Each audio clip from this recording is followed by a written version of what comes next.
எல்லாருக்கும் நமஸ்காரம். நான் நாமகிரி சௌந்தரராஜன். எல்லாரும் இப்போது தை திருநாள் வருது. எல்லார் வீட்லேயும் நல்லபடியாக பொங்கல் பொங்கட்டும். எல்லா வளமும் பெற்று எல்லாரும் நலமுடன் நன்றாக இருக்கட்டும். இன்னும் நான் எல்லாருக்கும் விஷ் பண்ணுறேன்.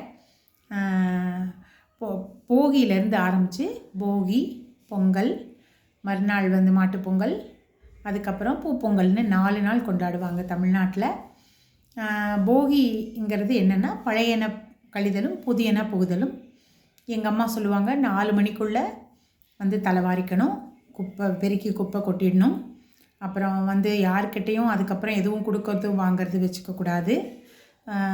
வீடு பெருக்கி நீட்டாக சுத்தமாக புது வரவு என்னென்ன உண்டோ பழையனெல்லாம் கழிச்சிட்டு புதுசெல்லாம் வாங்கி புது பானை, கரும்பு, மஞ்சள், மாவிளை, பூ, பழம், தேங்காய், பொங்கலுக்கு வேண்டிய சாமான்கள் எல்லாம் புதுசாக வரவு இல்லையா.